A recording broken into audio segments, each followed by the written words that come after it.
యిర్మీయా గ్రంథము 35వ అధ్యాయము.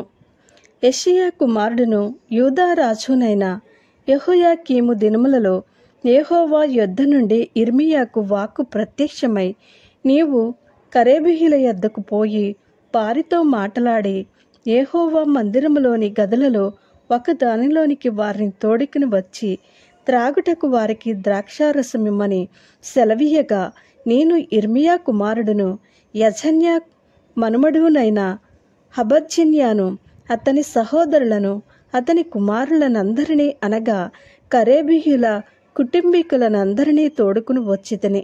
యెహోవా మందిరములో దైవజనుడగు ఇగ్దల్యా కుమారుడైన హానాను కుమారులు గదిలోనికి వారిని తీసుకుని వచ్చితిని. అది రాజుల గదికి సమీపమున ద్వారపాలకుడును షల్లూము కుమారుడునైన మయసేయా గదికి పైగా ఉండెను. నేను కరేబీయుల ఎదుట ద్రాక్షారసముతో నిండిన పాత్రలను గిన్నెలను పెట్టి ద్రాక్షారసము త్రాగుడని వారితో చెప్పగా, వారు మా పితరుడగు రేకాబు కుమారుడైన యెహోనాదాబు, మీరైనను మీ సంతతి వారైనను ఎప్పుడును ద్రాక్షారసము త్రాగకూడదని మాకాజ్ఞాపించిన కనుక మేము ద్రాక్షారసము త్రాగము. మరియు మీరు ఇల్లు కట్టుకొనవద్దు, విత్తనములు విత్తవద్దు, ద్రాక్ష తోట నాటవద్దు, అది మీకుండనే కూడదు. మీరు పరవాసము చేయు దేశములో దీర్ఘాయుష్మంతులగునట్లు మీ దినములన్నీ గుడారములలోనే మీరు నివసింపవలనని అతడు మాకాజ్ఞాపించెను. కావున మా పితరుడైన రేకాబు కుమారుడగు యెహోనాదాబు మాకాజ్ఞాపించిన సమస్త విషయములలో అతని మాటను బట్టి మేము గాని, మా భార్యలు గాని, మా కుమారులు కాని, మా కుమార్తెలు కాని ద్రాక్షారసము తాగుటలేదు. మా తండ్రి అయిన యెహోనాదాబు మాకాజ్ఞాపించిన సమస్తమును బట్టి మేము విధేయులమగునట్లుగా కాపురమునకు ఇండ్లు కట్టుకొనుటలేదు. ద్రాక్షారసములు గాని పొలములు గాని సంపాదించుటలేదు, విత్తనమైనను చల్లుటలేదు, గుడారములలోనే నివసించుచున్నాము. అయితే బబులోను రాజైన నెబుకద్రెజరు ఈ దేశంలో ప్రవేశింపగా కల్దీయుల దండునకును సిరియనుల దండునకును భయపడి, మనము యెరూషలేమునకు పోదము రండని మేము చెప్పుకుంటమి గనుక మేము యెరూషలేములో కాపురమున్నామని చెప్పిరి. అంతటా యెహోవా వాక్కు యిర్మీయాకు ప్రత్యక్షమై ఈలాగు సెలవిచ్చెను. ఇశ్రాయేలు దేవుడగు యెహోవా సెలవిచ్చినదేమనగా, నీవు వెళ్ళి యూదా వారికిని యెరూషలేము నివాసులకును ఈ మాట ప్రకటింపుము. యెహోవా వాక్కు ఇదే, మీరు శిక్షకు లోబడి నా మాటలను ఆలకింపరా? ఇదే యెహోవా వాక్కు. ద్రాక్షారసము త్రాగవద్దని రేకాబు కుమారుడైన యెహోనాదాబు తన కుమారులకు ఆజ్ఞాపించిన మాటలు స్థిరముగా ఉన్నవి.